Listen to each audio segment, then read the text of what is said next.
Je vous souhaite de nouveau à toutes et tous la bienvenue. Merci d'être avec nous ce matin pour ce webinaire qui va parler des marchés obligataires et également du fonds SLF Bond ESG 6M, fonds qui est commercialisé par Swiss Life Asset Managers France. Dans le nom du fonds qui peut paraître un peu étonnant, eh bien en fait il est on ne peut plus clair. 6M dans le nom du fonds, c'est l'horizon de placement du fonds. C'est un fonds que certaines d'entre vous utilisez fréquemment et on nous interroge, l'équipe commerciale, régulièrement pour savoir si, compte tenu du contexte de taux, il est toujours judicieux d'investir sur ce support. Et évidemment, je suis accompagné de 2 amis gérants qui vont tenter de répondre à cette problématique. Il est 9h05, je vous propose qu'on donne le top départ. Je suis ravi de vous accueillir. Je m'appelle Romain Debecco, je suis directeur commercial chez Swiss Life Asset Managers France sur la partie retail. Je suis évidemment accompagné d'une équipe commerciale composée de Louis-Renaud Margerand, Xavier Royer, Gabriela Ferrer et Alexandra Druet, que vous connaissez certainement. Mais aujourd'hui, pour cette présentation, j'ai la chance d'être accompagné de 2 gérants. D'abord, Maxime Murat, qui est gérant taux et crédit investment grade chez Swiss Life Asset Managers, et également Yann Verrier, qui est lui aussi gérant taux investment grade chez Swiss Life Asset Managers France.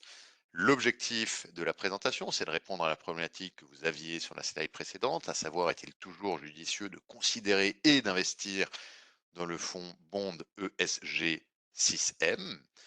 Alors, pour ce faire, on ne va pas évidemment répondre tout de suite à la question. En revanche, ce que je vous propose, c'est d'abord de laisser la parole à Maxime, qui va vous faire un tour d'horizon en quelques minutes sur le marché obligataire. Ce marché a énormément évolué, notamment au courant de l'été, donc un petit point de rentrée avant Patrimonia notamment, eh bien, sera le bienvenu. Yann ensuite nous détaillera les caractéristiques du portefeuille et on aura une troisième partie qui permettra de répondre précisément à la problématique. Dans un dernier temps, mesdames et messieurs, eh bien, nous répondrons à vos questions si vous en avez. Mon cher Maxime, bonjour à toi, merci d'être avec nous. Bonjour Romain, bonjour à Je tous.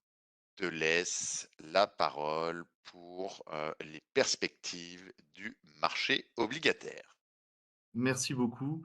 C'est vrai que l'environnement a énormément changé. Il est très intéressant depuis quelques mois sur les marchés obligataires. On reçoit beaucoup de questions des clients de tout horizon sur le marché obligataire en ce moment. Donc on va essayer d'éclaircir un peu la situation parce que l'actualité devrait rester importante dans les prochains mois. Et on ne peut pas parler du marché obligataire sans parler bien sûr des taux, hein. C'est le sujet qui nous a animés depuis environ 2 ans et qui risque de continuer d'animer cette fin d'année et certainement encore l'année 2025. Petit rappel, nous avons connu 10 hausses de taux consécutives entre juillet 2022 et la mi-2023 pour arriver à un taux de dépôt de la Banque centrale européenne à 4% après avoir vécu pendant des années en territoire négatif, allant jusqu'à moins 0,50%. Donc l'environnement a totalement changé, vous pouvez le voir ici, notamment avec la courbe noire. Ce qu'il est important de noter, c'est que les marchés financiers, et notamment l'obligataire très court terme, a suivi fidèlement cette hausse, hein, puisque vous voyez ici sur la courbe rouge l'Ester, donc l'indice qui représente le taux auquel les banques se prêtent de l'argent pour une nuit. Et à quelques points de base près, vous voyez qu'il a suivi mécaniquement la hausse du taux de dépôt de la Banque centrale européenne. 2024 est l'année du changement puisque on a connu une première baisse au mois de juin que vous voyez déjà s'afficher sur le graphique de gauche et une deuxième toute fraîche, hein, qui a été annoncée jeudi dernier par Christine Lagarde et qui va être mise en application dès aujourd'hui. Donc le taux de dépôt de la BCE va passer ce soir à 3,5% et l'Ester devrait suivre, comme il avait suivi à la hausse, fidèlement cette baisse. Vous voyez en rose sur le graphique les anticipations à 1 an sur l'Ester. Et donc, la hausse avait été anticipée. Et vous voyez qu'actuellement, c'est plutôt une baisse qui est attendue. Pourquoi les marchés anticipent une baisse? Ben, on va essayer de répondre à cette question et de vous apporter quelques éléments de réponse. Le premier, pour ceux qui ont déjà assisté à certaines de nos présentations, vous savez, on ne peut pas parler des marchés obligataires et des taux d'intérêt sans parler bien sûr de l'inflation.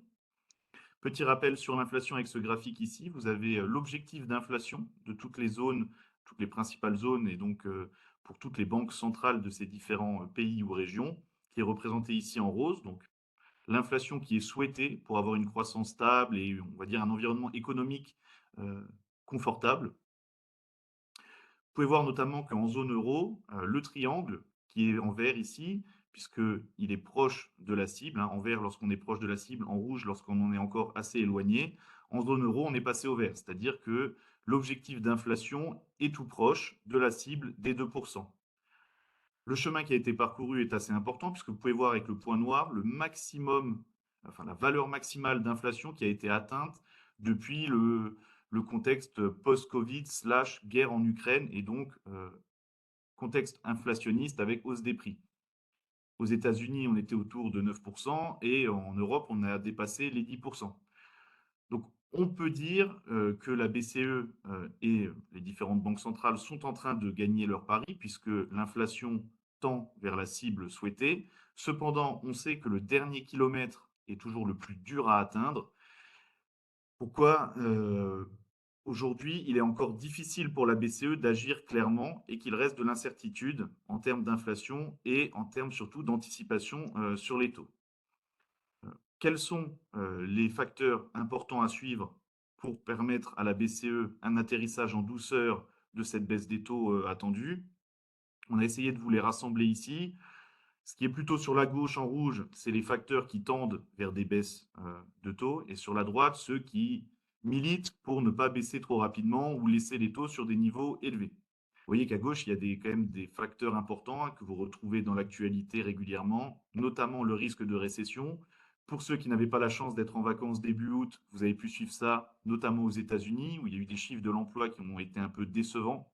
Et donc, le scénario d'une récession assez forte est revenu sur les marchés financiers et donc implique que les taux devraient baisser assez rapidement pour ne pas augmenter ce risque-là. Bien sûr, vous êtes familier avec l'incertitude politique, hein. On a eu beaucoup de questions au mois de juin, notamment sur la situation en France, mais il n'y a pas que la France qui inquiète, hein. Il y a beaucoup d'élections dans l'ensemble de l'Europe et pas que, hein, puisque vous savez qu'à la fin d'année, on aura aussi élections aux États-Unis. Donc c'est un facteur qui pèse pour la BCE et pour la Fed. Les risques géopolitiques, hein, comme toujours, on avait eu la guerre en Ukraine, on a bien sûr l'incertitude au Proche-Orient, dès que ce sont des zones où notamment il y a de l'énergie en jeu, ou un transport maritime, comme on avait pu le voir avec des bateaux qui étaient obligés de contourner toute l'Afrique, ça augmente les coûts de transport, ça augmente les prix. Donc une situation compliquée au niveau géopolitique. Et de l'autre côté, on peut avoir des facteurs qui militent pour garder les taux assez élevés. Une inflation persistante, hein, finalement, on est proche de la cible, mais on ne l'a toujours pas cassée. Et comme on disait, c'est le dernier kilomètre le plus dur. Un marché de l'emploi qui se tient, notamment aux États-Unis, à part les chiffres du mois d'août, on a quand même un marché de l'emploi qui est plutôt fort depuis le début de l'année, qui ne ralentit pas. Et on l'a vu en Europe, notamment avec l'Allemagne, des plans de relance budgétaire, donc l'argent qui est injecté dans l'économie et qui soutient la croissance et l'inflation. Donc, la situation n'est pas si facile que ça pour Christine Lagarde, hein. On n'aimerait pas être à sa place, on préfère être à notre poste de gérant actuellement. Et on voudrait se concentrer sur ce que les marchés anticipent, et notamment ce que nous anticipons chez Swiss Life Asset Managers pour cette fin d'année 2024 et le début d'année 2025. Globalement, c'est quand même une baisse, hein, même s'il y a des facteurs qui se balancent, c'est une baisse des taux qui est attendue. Au total, on attend environ 2,5% de baisse, que ce soit côté Fed ou côté BCE. On en a déjà eu 0,5% en Europe. L'atterrissage devrait se situer courant 2025, proche des 2% et proche des 3% aux États-Unis. La baisse devrait être assez graduelle, hein, avec des baisses autour de 0,25% à chaque fois. Peut-être des baisses de 0,50. On attend de voir ce que va dire la Fed cette semaine, mais ça ne devrait pas être aussi fort et aussi vertigineux que ce qu'on a pu connaître au moment des hausses en 2022. cas, ce qui est rassurant, c'est que l'ensemble des banques centrales ont l'air d'aller dans le même sens. Donc il y a une certaine homogénéité entre les banques centrales qui nous rassure sur ce scénario de baisse des taux des banques centrales. Ces baisses de taux vont avoir un impact, à n'en pas douter, sur les marchés obligataires. Heu, c'est déjà le cas sur la partie taux long. Vous pouvez le voir ici. Sur la gauche, en bordeaux, vous voyez les taux du marché court terme, donc Ester, Euribor, hein, les taux interbancaires, auxquels les banques se prêtent, qui nous servent d'indice de référence pour nos fonds, court terme. Sur le très court, on est toujours au-dessus de 3,5. À horizon 1 an, on risque de passer sous les 1 sous les 3 en moyenne.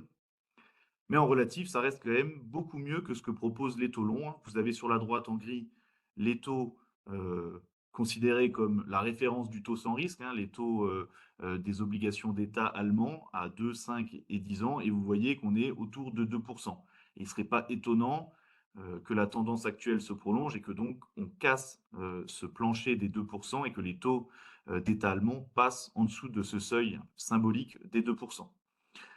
Donc finalement, en plus, si on considère la volatilité qu'il y a eu sur ces obligations plus longues ces dernières années, le court terme reste très attractif en termes de taux et finalement, on pourrait dire qu'on est payé pour attendre en ce moment et de voir ce que va devenir le marché obligataire en 2025 avec la baisse des taux.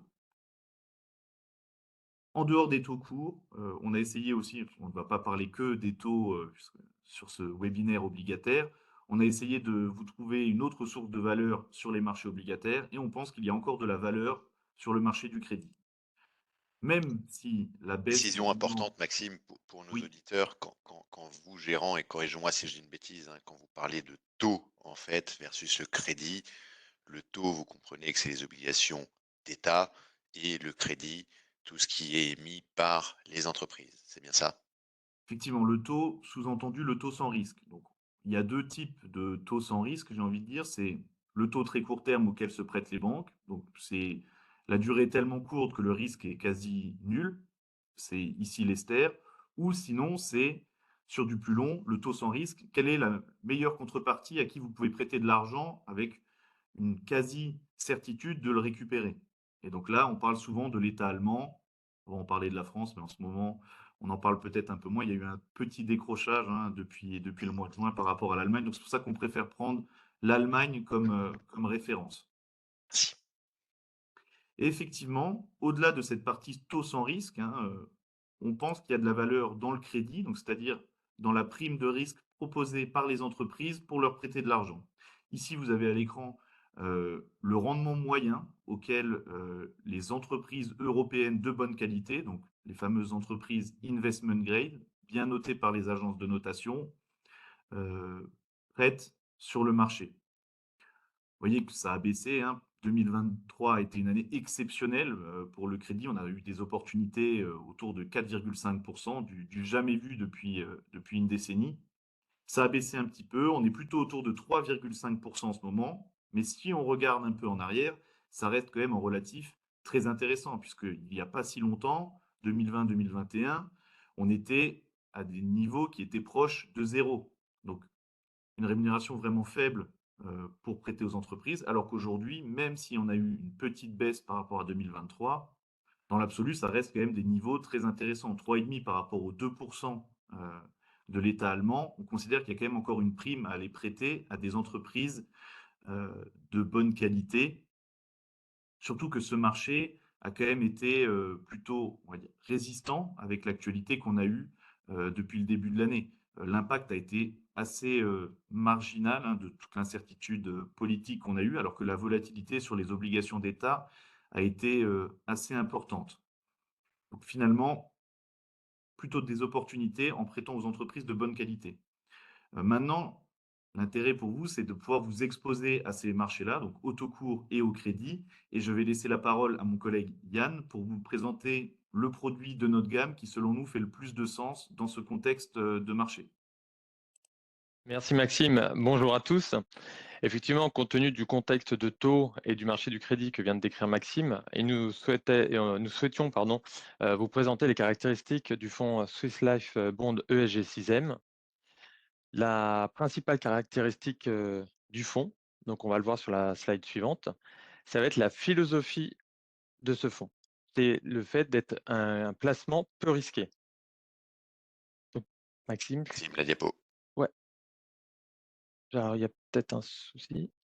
J'ai passé, je suis à la 11. Ah, On n'a parce pas que la diapo on qui suit.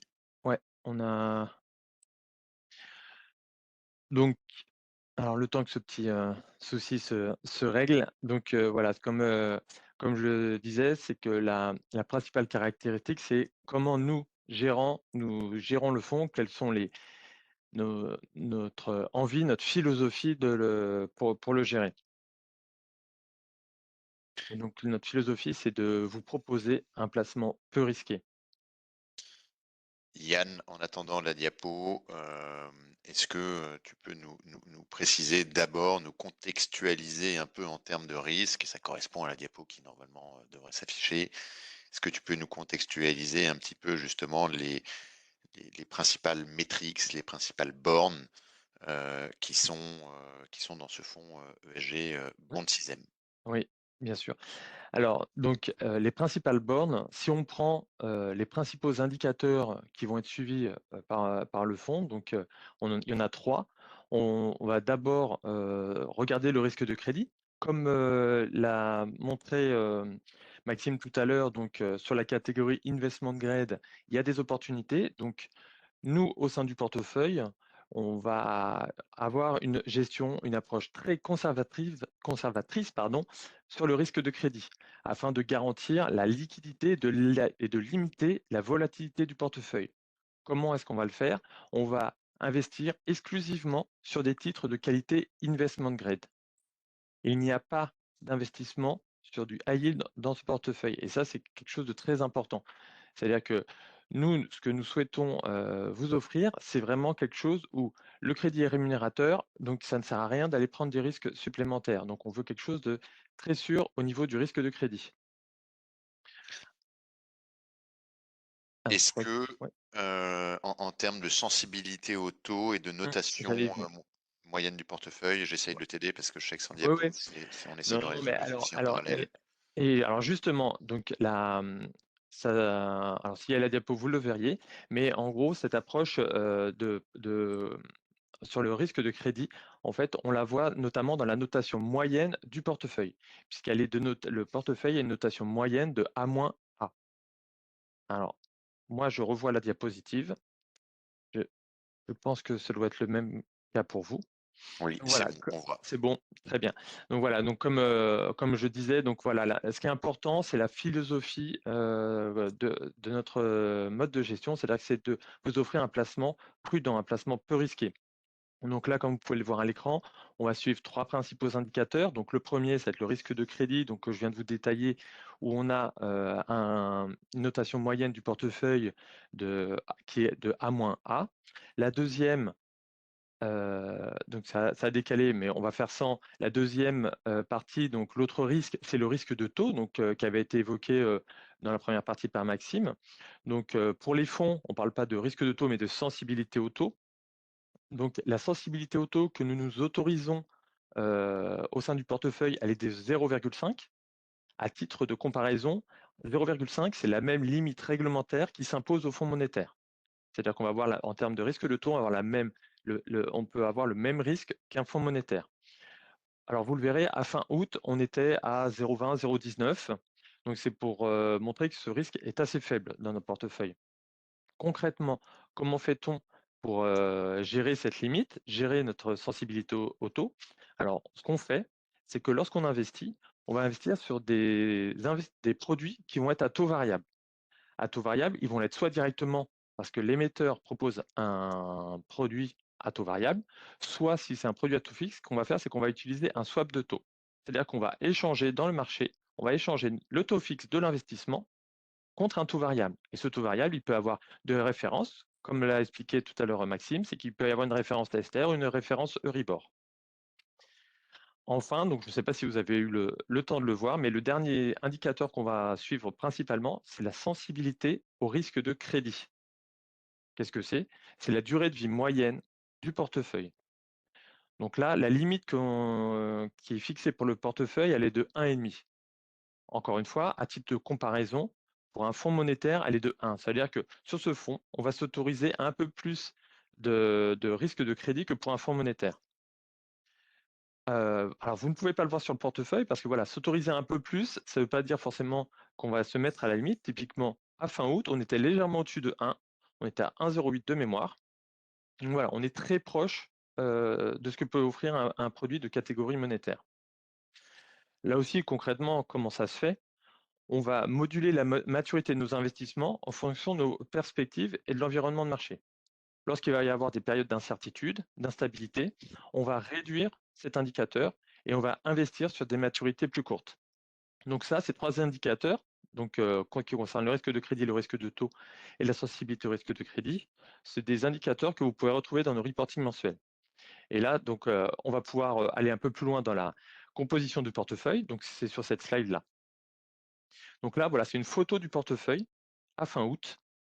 Ce qu'on remarque tout d'abord, sur la partie gauche de la présentation, c'est la répartition géographique. Quand vous regardez la liste de noms de pays que nous avons en portefeuille, ce qui saute aux yeux, c'est qu'on est investi essentiellement sur des pays membres de l'OCDE. Donc les pays membres de l'OCDE, je vous rappelle, grosso modo, c'est l'Europe de l'Ouest, les États-Unis et le Canada. Ce qui saute aux yeux également, c'est le poids de la France. C'est un tiers de nos investissements, c'est sur de la France. Alors pourquoi? Alors ça s'explique par la partie TCN que nous avons en portefeuille. Les TCN, je vous le rappelle, ce sont des instruments du marché monétaire. Or, le marché monétaire français, c'est le plus important d'Europe. Comme il est source d'opportunités en termes de rémunération et de diversification dans les noms, pour le fonds, on investit dessus. Alors, D'ailleurs, tu as une diapositive, hein, Yann, plus loin exact, sur les TCN. Juste exactement. pour revenir un tout petit peu sur la première partie, parce qu'on n'a pas eu la diapo et c'était pas Mm. facile pour toi. Vraiment, Voilà. l'élément important à retenir pour la clientèle et nos amis partenaires, c'est de dire que ce fonds-là, c'est un fonds qui est très court et qui est très peu sensible au taux. Et on le verra par la suite, tu le disais, la volatilité sur le fonds est extrêmement réduite. Vous le verrez par ailleurs plus tard. Si on Mm. avance de 2 diapos, normalement, on devrait avoir celle sur les TCN. C'est ce que tu disais. Voilà. Alors, peut-être qu'on peut. Alors, voilà, j'allais vous proposer de refaire, de revenir un peu plus en détail sur ce qu'est un TCN. Mais peut-être, avant de revenir sur ce qu'est un TCN, j'aurais, c'est possible, finir avec la composition du portefeuille pour voir les autres types de supports sur lesquels nous investissons. Voilà, merci. Donc voilà, donc les TCN, on peut le voir dans la composition du portefeuille à droite, c'est un tiers du portefeuille. On voit que l'autre grand type d'instrument qui constitue le portefeuille, ce sont les obligations. Pourquoi? Parce que c'est source de rémunération pour le portefeuille et c'est également source de liquidité, compte tenu de la profondeur du marché obligataire. La liquidité, donc elle est assurée un peu en partie par la partie obligataire, mais elle est aussi assurée par les OPC que nous avons en portefeuille. Ce sont exclusivement des OPC monétaires et également par la partie cash que nous avons dans le portefeuille. Là, on peut voir à fin août, on est à un peu plus de 15% du portefeuille. Donc un portefeuille qui est extrêmement liquide. Donc voilà, certains connaissent déjà ce qu'est un TCN, mais il nous semblait intéressant de revenir un peu plus sur ce support d'investissement. Et donc c'est la slide suivante. Voilà. Donc un TCN. Donc ce qui est intéressant de retenir, au-delà de la définition du code monétaire et financier, c'est qu'un TCN, donc un titre de créance négociable, c'est tout simplement une dette qui va être émise par une entreprise, par une banque ou par un organisme public. Donc pourquoi un émetteur vient sur ce type de produit? Parce que pour lui, ça lui donne des avantages importants par rapport aux autres types de marchés financiers. En premier lieu, ça va être la flexibilité qui va être offerte au trésorier. Cette flexibilité, elle va avoir deux pendants. Le premier, c'est sur l'échéance du titre, parce qu'il peut proposer une échéance qui peut être la semaine, du mois ou 6 mois, ou alors sur des dates précises, parce qu'il a un besoin sur une date précise, 15 octobre, 12 novembre, etc. C'est vraiment en fonction de ses besoins, mais aussi de la flexibilité par rapport au montant. C'est-à-dire le trésorier, en fonction de ses besoins, il va avoir besoin d'1 million, bah, il va émettre pour 1 million, si c'est 5, si c'est 100, etc. C'est vraiment à la main du trésorier. L'autre avantage, c'est un terme de coût, parce que émettre sous ce format, c'est un coût inférieur à d'autres solutions de placement. Alors quand je parle ici de coûts, je parle d'ici des coûts juridiques, de transactions, d'enregistrement qui sont associés à l'émission. Enfin, le marché monétaire, avoir accès au marché monétaire et donc aux maturités courtes, ça améliore sa notoriété et ça lui facilite l'accès aux autres marchés financiers. Donc ça, on l'a vu, c'est côté émetteur, mais côté investisseur et donc client, quels sont les avantages des TCN? Alors tout d'abord, ça va être la rémunération, parce que la rémunération offerte par les TCN est supérieure à ceux des autres produits. L'autre avantage, ça va être en termes de risque crédit. Donc, comme on l'a dit, voilà, le risque crédit, c'est quelque chose qu'on gère de façon très prudente. Et là, le fait d'investir sur des TCN, on va avoir un risque de crédit qui va être moindre. Pourquoi? Parce que pour pouvoir émettre sur le marché des TCN, il faut être de bonne qualité de crédit. Il faut tous les ans envoyer un dossier complet auprès de la Banque de France qui va étudier le dossier et valider avant que l'émetteur puisse se présenter sur les marchés financiers. Donc voilà, le marché des TCN, pardon, le marché des TCN. Donc le marché des TCN, ça offre de la transparence et de la fiabilité. Après ce petit rappel sur les TCN, allons voir un petit peu plus en détail comment est le marché du TCN. Donc voilà, ces informations, elles proviennent de la Banque de France, du dernier rapport qu'elle vient de publier. Donc ce qu'on constate tout d'abord, c'est que le marché des TCN en France, c'est énorme. C'est 350 milliards d'euros. Et quand on regarde la composition, on voit que pour les trois quarts, c'est dû à des émetteurs financiers avec 260 milliards. Ce qu'on peut constater également, on le voit sur la partie droite, c'est que plus de 75% de ces émissions sont à moins de 6 mois. Donc, c'est-à-dire que c'est vraiment sur des émissions court terme. Et même, on voit un peu plus dans le détail, c'est que majoritairement, c'est entre 3 et 6 mois. Donc, c'est la partie verte du graphique. Et on voit que cette répartition, même si les encours évoluent, elle reste au cours du temps relativement constante. Donc, comme on le voit, c'est que une grande partie du marché des TCN, ce sont les grands groupes bancaires, donc principalement européens, parce qu'eux ont des besoins importants de liquidité. Mais il n'y a pas que les groupes bancaires qui ont des besoins, il y a également les entreprises qui émettent. Donc, pour rentrer un peu plus concrètement dans ce que nous faisons, on vous a mis quelques exemples de titres que nous avons en portefeuille, qu'on va voir sur la prochaine slide.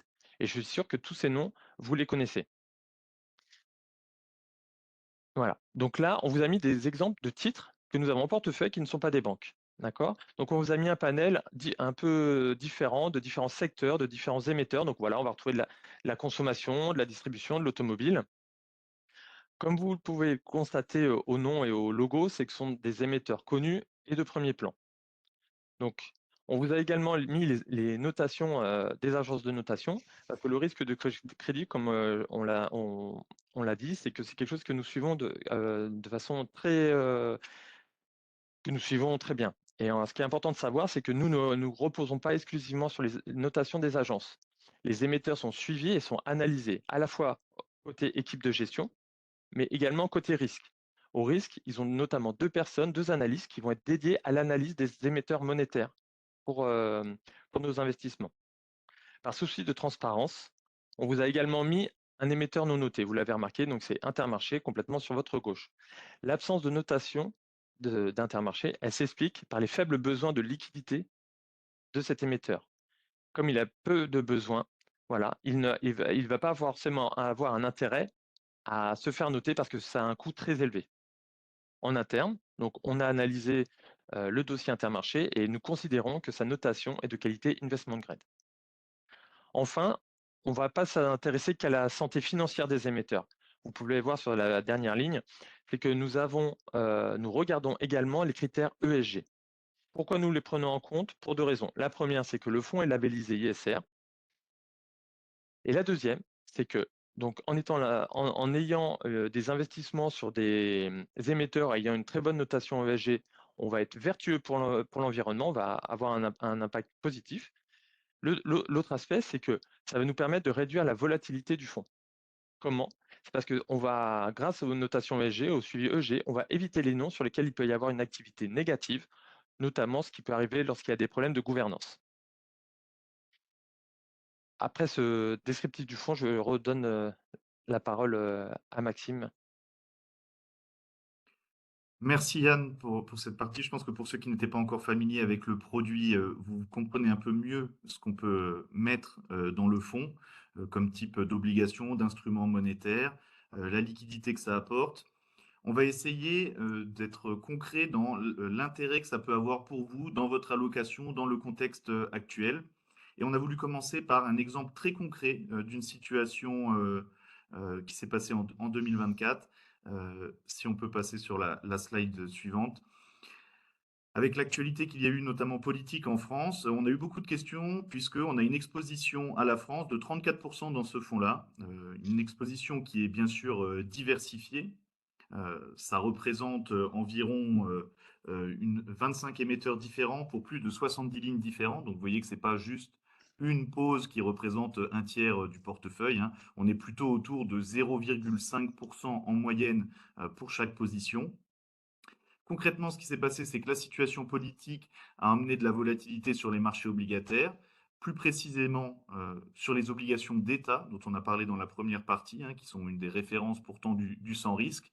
Ici, le sans risque s'est avéré assez volatile, alors que nous, avec nos investissements très court terme, vous avez pu le suivre, la volatilité du fonds a été très limitée. Pourquoi? Parce que 100% de notre exposition à la France, elle est auprès d'entreprises. Il n'y a aucune exposition directe à l'État français dans ce portefeuille.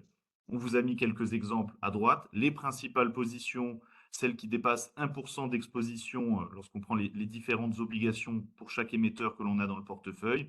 Vous remarquerez ici qu'on a quand même des émetteurs de premier plan, de très bonne qualité, hein, puisqu'ils sont tous quasiment simple A, de très bonne qualité aussi extra-financière, hein. Ils ont des bonnes notes chez notre provider, chez notre fournisseur de données extra-financières MSCI. Donc finalement, pas d'inquiétude à avoir sur cette partie-là du portefeuille. Ça a même été plutôt un fonds qui a été défensif dans cette période d'incertitude. Donc si vous pensez que l'incertitude peut continuer avec notamment la mise en place d'un gouvernement qui est compliqué et une assemblée qui n'a pas de majorité claire en France, vous voyez que sur ce produit-là, pas d'inquiétude, ça devrait rester peu volatile et même, j'ai envie de dire que ça pourrait offrir de nouvelles opportunités, notamment lorsqu'on a des souscriptions à investir, sur des niveaux de rendement assez intéressants sur les émetteurs français. Donc, c'était pour faire un exemple concret. J'aimerais ensuite vous parler un peu de façon plus générale des avantages du produit. Ce produit, pour rappel, est un héritier de la catégorie cash equivalent qui existait il y a quelques années. Le but de ces produits-là, c'était d'offrir un peu plus de rendement que les fonds monétaires, tout en restant sur un profil de risque très défensif, avec les principales caractéristiques que vous voyez ici. La première, bien sûr, c'est d'être un placement liquide. Liquide, ça veut dire quoi? Ça veut dire que vous pouvez passer vos ordres dans la journée. Ils sont investis ou, si c'est un rachat, vous récupérez l'argent le lendemain, sans préavis, sans frais de mouvement, ni pour la souscription, ni pour le rachat. Ça veut aussi dire proposer un placement faiblement volatile. Faiblement volatile, dans notre documentation légale, nous avons inscrit une volatilité cible maximale de 0,50%, ce qui est relativement faible pour un fonds obligataire, pas si loin finalement d'un fonds monétaire. Toujours dans la continuité de l'état d'esprit d'un fonds monétaire, nous avons un SRI 1, donc nous sommes dans la catégorie la moins risquée sur l'échelle du risque financier. Pour conserver ce profil de risque défensif, nous investissons uniquement sur des titres avec une maturité inférieure à 3 ans. Et au final, ça représente pour vous un placement court terme. Nous recommandons un horizon de placement 6 mois. Pourquoi 6 mois? Parce que 6 mois, cela représente, lorsque les conditions de marché sont stressées, le temps que ça a pris par le passé pour le fonds pour retrouver une performance positive. On pense notamment au Covid ou au Dieselgate en 2015. Mais dans des conditions, on va dire, normales, moins stressées de marché, le placement est même opportun pour des maturités inférieures à 6 mois.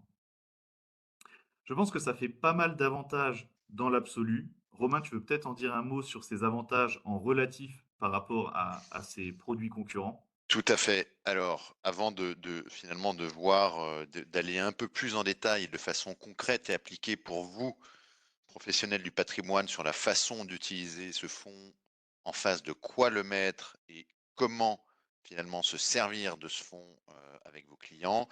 Il y a un élément que je voulais rappeler, que tu as très bien dit, mais, je veux à tout prix éviter l'amalgame. Même si, évidemment, on se calque en quelque sorte sur les principes de gestion d'un fonds monétaire, ce n'est pas un fonds monétaire. Vous l'avez dit, hein, ami gérant. C'est le, si je puis dire, et commercialement parlant, c'est le micro-cran de risque supplémentaire par rapport à un fonds monétaire. Alors si on va sur la diapositive suivante, il y a, 2 points, que je voulais évoquer et en rajouter un troisième. Le premier, tu l'as dit Maxime, Yann, tu l'as évoqué également, c'est la liquidité. Et là, d'ores et déjà, on a un énorme avantage comparé aux solutions traditionnelles que peuvent proposer les réseaux bancaires. Je pense au compte à terme, ça faisait partie des questions qui étaient posées dans le chat. Sur un compte à terme, traditionnellement, vous avez un préavis, 32 jours généralement, en cas de sortie. Donc, c'est pas très souple. Sur notre fonds, le préavis, il n'y a pas de préavis. La sortie est la J+1. Autant vous dire que le délai de traitement des back-office est souvent, des assureurs est peut-être souvent plus long. Donc, grosso modo, retenez que vous sortez librement sur un simple passage d'ordre, comme un fonds tout à fait traditionnel. Le deuxième élément, c'est la liquidité au sein du portefeuille et notamment la diversification. On a à peu près 200 lignes dans le portefeuille et plus d'une centaine d'émetteurs. Je parle évidemment sous le bon contrôle de mes amis gérants. Ça, c'est aussi extrêmement intéressant et rassurant et on peut faire le corollaire avec le niveau de risque. Quand vous êtes en clientèle, et nous, on l'entend quotidiennement quand vous nous appelez, vous nous dites, mon client se voit proposer par sa banque un compte à terme.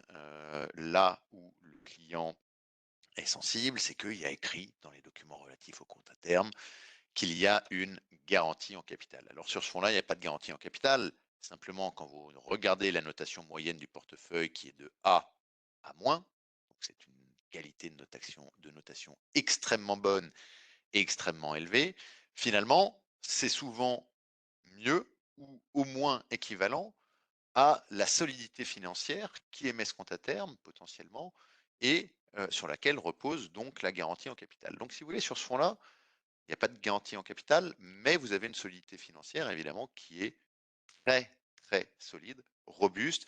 Et pour le coup, vous avez un placement qui est diversifié versus un compte à terme où vous êtes évidemment sur le seul et même émetteur, donc qui est la banque en question. L'autre élément qui est véritablement important pour moi, c'est de mettre ce fonds-là en relatif par rapport aux fonds concurrents qu'il y a sur la place.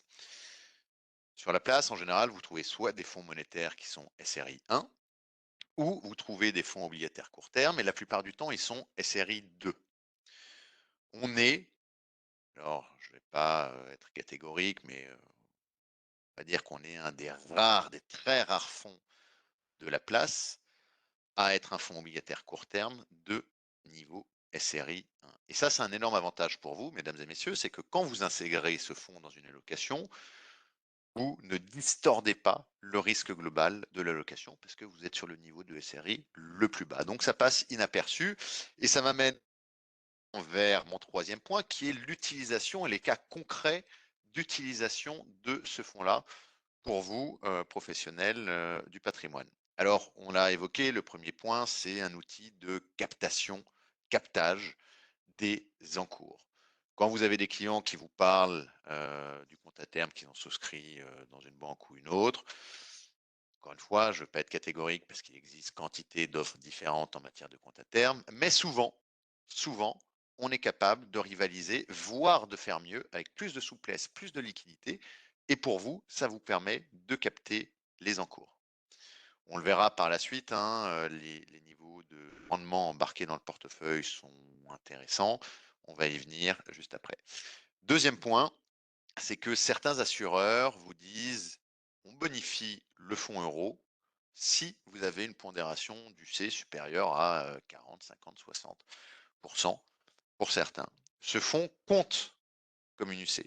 Donc vous pouvez aller chercher le bonus maximal sur le fonds euro tout en intégrant cette UC dans le portefeuille sans changer le risque global du portefeuille puisque comme je vous l'ai dit, nous sommes en SRI 1. Et enfin, la troisième utilisation à laquelle on est fréquemment confronté, c'est pour tout ce qui est trésorerie au sens retail du terme, donc tout ce qui est placement de liquidité à moyen et long terme, où en général l'utilisation du fonds euro dans les contrats de capi personne morale n'est pas permise. Vous avez peut-être envie d'avoir, ou vos clients ont envie d'avoir, un support très faiblement risqué, et c'est rien, je me répète volontairement, qui, eh bien, va faire office, de socle et de fond de portefeuille tout en délivrant, comme, nos amis gérants, l'ont démontré au préalable, un rendement, eh bien, qui est, d'ordre à intéresser les clients. Si on passe sur, la diapositive suivante, vous avez le graphique de performance du fonds. Alors, on a volontairement voulu séparer ce graphique en 2 parties. Celui de gauche, c'est pour vous montrer que le fonds, eh bien, il n'est pas nouveau, hein, il existe, depuis, 2010. Vous avez l'historique de performance qui est la courbe en rouge.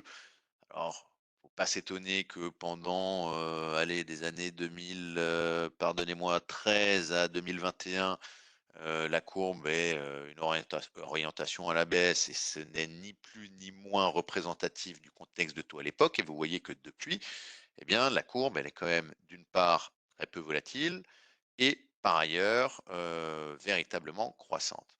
La performance sur la part retail que nous vous présentons depuis le début de l'année, elle est de 3,03% à la dernière VL, net de frais de gestion, et évidemment, mesdames et messieurs, brut de frais de support, en fonction de si vous le mettez sur un contrat de capi, un contrat d'assurance vie ou un compte titre.